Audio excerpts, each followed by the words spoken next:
Hello everyone. तो यहाँ पर आज अपने गाला पेपर 4 का सेक्शन बी सॉल्व करने जा रहे हैं और इसी तरह से मैं आपको हर एक पेपर्स के वीडियोस यहाँ पर आपको प्रोवाइड करने वाला हूँ। तो आप जल्दी से जल्दी हमारी चैनल को सब्सक्राइब कर दीजिए और अगर आपका 12th के अंदर 85 टू 90% लाने का गोल है तो आप हमारी सुप्रीम बैच को ज्वाइन कर लीजिए। चलिए तो शुरू करते हैं गाला पेपर 4 सेक्शन बी। चलिए तो स्टार्ट करते हैं सेक्शन बी। सबसे पहली चीज, सेक्शन बी 10 मार्क का है। ये भी बिल्कुल सेक्शन एक ही तरह है, आपको यहाँ पे कोई ऑप्शन नहीं मिलने वाला है। तो सिंगल लाइन क्वेश्चन आंसर आपको बहुत अच्छी तरह से पढ़ने हैं। तो क्या लिखा गया है, सबसे पहले in which method is the base year is change every year and give the formula for finding the index number according to that method. तो इट्स वेरी सिंपल, बहुत इजी है कि भाई एवरी ईयर बेस ईयर कौन सी method में change होता है। तो ये चीज सबको पता है।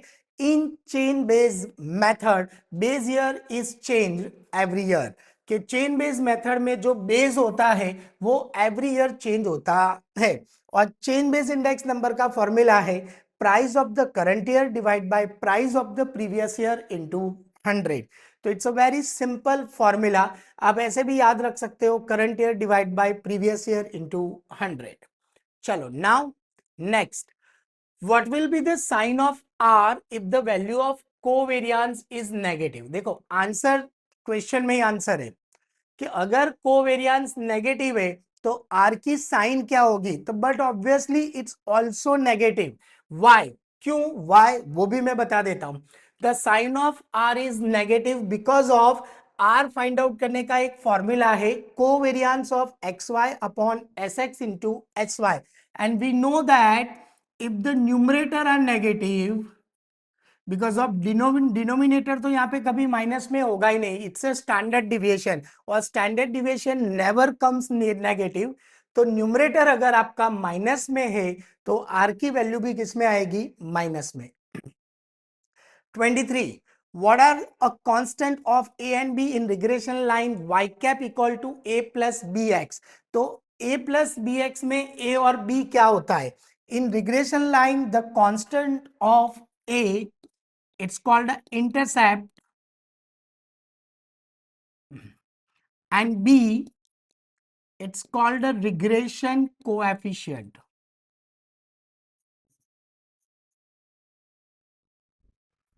तो ये चीज आपको याद रखनी है, a इक्वल टू इंटरसेप्ट और b equal to regression coefficient.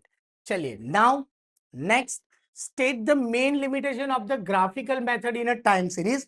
तो ये चीज अपने सेकंड चैप्टर में भी पढ़ चुके हैं, scatter diagram. It's a one type of graphical method. तो ग्राफिकल मेथड का जनरली मेन लिमिटेशन क्या होता है कि वहां पर अपने को एक्यूरेट रिजल्ट नहीं मिलता है बिकॉज ऑफ वहां पे फॉर्मूला अप्लाई किया जाता नहीं है। बट इसको थोड़ा प्रॉपर वर्ड्स में लिखते हैं अपने। तो क्या लिखेंगे आंसर में अपने, द एस्टिमेट्स यानी कि results can not be accurate. जैसे मैंने पहले ही कहा, जो रिजल्ट जो भी आंसर मिलता है वो एक्यूरेट नहीं होता है because of this is not a mathematical method, क्योंकि इसमें कोई फॉर्मूला अप्लाई नहीं होता है and it's not possible to know the reliability of the estimates. Number 25, draw Venn diagram for a mutually exclusive event A and B and for A minus B difference event। तो देखो सिर्फ दोनों का Venn diagram draw करना है। तो पहले mutually exclusive event, मैं ऊपर नाम लिख देता हूं, म्यूचुअली एक्सक्लूसिव, ये नाम आप नीचे भी लिख सकते हो, event. This is a sample space, ये पूरा सैंपल स्पेस होता है यू।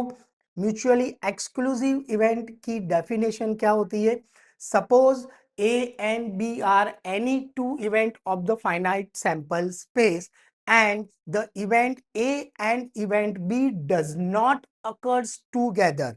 ये दोनों इवेंट एक साथ पॉसिबल होती नहीं है।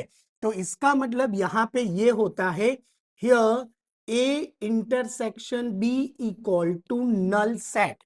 ये खास ध्यान रखना है। तो ऐसी छोटी छोटी चीज आपको यहाँ पे वेन डायग्राम में लिखनी है। डिफरेंस इवेंट, तो डिफरेंस इवेंट में क्या होता है, तो पहली लाइन तो same, A and B are any two event of the finite sample space. यहाँ पे a माइनस बी पूछा है, तो a माइनस बी का मतलब क्या होगा? The event a occurs but b does not occurs, it's called a minus b। और अगर b माइनस a पूछा होता तो the event b occurs but a does not occurs, it's called a difference event. तो दोनों का simple Venn diagram बना देना है, तो आपको इसका 1 मार्क मिल जाएगा। चलिए now next, state the relation between probability of success and failure of the Bernoulli trials.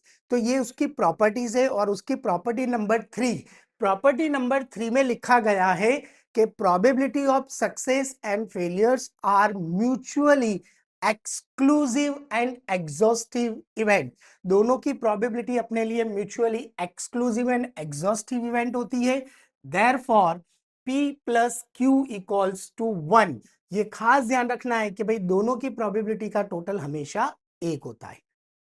तो आगे बढ़ने से पहले यहां पर मैं आपको एक इंपॉर्टेंट इंफॉर्मेशन देने जा रहा हूं कि अगर आपने 12th के अंदर अपना गोल 85 टू 90% रखा हुआ है, तो आप हमारी सुप्रीम बैच के अंदर ज्वाइंट हो सकते हो, जिसके अंदर हम आपको टोटल 4 सब्जेक्ट पढ़ाने वाले हैं, accounts, statistics, economics and OCM. और ये चारों सब्जेक्ट पढ़ाने के लिए हमारे पास टोटल 3 फैकल्टी है, जिसमें से कल्पेश सर अकाउंट्स पढ़ाएंगे, मैं यानी कि हेमल सर मैं आपको स्टैटिस्टिक्स पढ़ाऊंगा, और ध्रुवल सर जो है वो आपको इकोनॉमिक्स एंड ओसीएम पढ़ाएंगे। और हमारी सुप्रीम बैच की ये खासियत है कि यहाँ पर आपको सारे रिकॉर्डेड वीडियोस मिल जाएंगे, प्लस आपको गाला क्वेश्चन पेपर के भी सारे रिकॉर्डेड वीडियोस मिल जाएंगे। और अगर आपको पास्ट पेपर्स में भी अगर कुछ डाउट है तो वो हम डाउट सॉल्यूशन भी करवाते हैं, जिसकी जो टोटल फीस है वो 1999 रुपीज है। तो अगर अभी तक आपने हमारी सुप्रीम बैच ज्वाइन नहीं की है, तो सुप्रीम बैच ज्वाइन करने के लिए आप हमारी वेबसाइट www.ugt.co.in पे जाके विजिट कर सकते हो, या तो आप हमें 7202012221 पे कॉल भी कर सकते हो। और अगर आपको ये बैच ज्वाइन करना है, तो आप अगर एंड्रॉयड यूजर हो तो प्ले स्टोर पे जाके आप यूजीटी सर्च मारो तो आपको हमारी एप्लीकेशन मिल जाएगी। और अगर आप आईफोन यूज करते हो तो आप ऐप स्टोर पे जाके माई इंस्टीट्यूट सर्च करोगे तो भी आप हमारे साथ ज्वाइन हो सकते हो। अगर आपको यहाँ पे 4 सब्जेक्ट का भी यहाँ पे बैच ज्वाइन नहीं करना है, और अगर आपको सिर्फ 2 सब्जेक्ट यानी कि अकाउंट्स एंड स्टैटिस्टिक्स सिर्फ 2 सब्जेक्ट ज्वाइन करना है तो भी कर सकते हो। तो वहां पर आपका जो प्राइस है वो रिड्यूस हो जाएगा, और वहां पर आपका प्राइस हो जाएगा 1499। तो जल्दी से जल्दी आप हमारी सुप्रीम बैच को ज्वाइन कर लो। What is the shape of normal curve? तो इसका आंसर सबको पता है, बट फिर भी यहां पर मैं कुछ ड्रॉ करके बता रहा हूं, फिर मैं आंसर लिख रहा हूं। It's a central line 0, it's like a bell shape, bell shape है। अब क्या बोला है? What is the like on both the end of X axis? तो एक्स एक्सिस की ये जो टू टेल्स है, two tails never touches the X axis. ये जो उसकी दो पूंछ होती है नॉर्मल कर्व की, it's never touches to X axis, both the end of X axis. क्या होता है? तो it's a bell shape, bell shape है। इसकी टू टेल्स कभी भी एक्स एक्सिस को टच होती नहीं है। और इसका जो लेफ्ट हैंड साइड है it's called a minus infinity, और ये जो पॉजिटिव साइड है it's called a plus infinity. तो क्या लिखेंगे आंसर में? The shape of normal curve is like bell shape on both of the X axis. आगे लिखने का, the two tails of the normal curve never touches the X axis. और हो सके तो एक छोटा सा डायग्राम आप वहां पे एक्सप्लेन कर दोगे, ड्रॉ कर दोगे तो बहुत सही रहेगा, माइनस इंफिनिटी प्लस इंफिनिटी। चलिए now next, 28, what percentage of area is covered under the normal within the range mu minus 2 sigma to mu plus 2 sigma? तो इसके लिए आपको प्रॉपर्टीज याद होनी चाहिए नॉर्मल डिस्ट्रीब्यूशन की, उसमें भी स्पेशली 11 नंबर की प्रॉपर्टीज, जिसमें आपको 6-7 पॉइंट दे रखे हैं। तो 2 सिग्मा का जो परसेंटेज है वो है 95.45%। ये आपको याद रखना पड़ेगा, बरोबर? क्लियर? चलिए नाउ नेक्स्ट, यहाँ पे मॉड्यूलस फॉर्म दे रखा है, नेबरहुड फॉर्म में लिखना है। तो नेबरहुड फॉर्म बहुत सिंपल है, एन ब्रैकेट में अल्फा सिग्मा।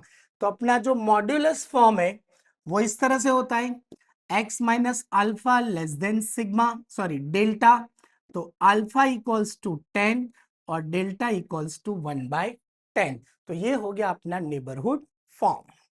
नाउ 30, यहां पर अपने को डिफरेंशिएशन ढूंढना है।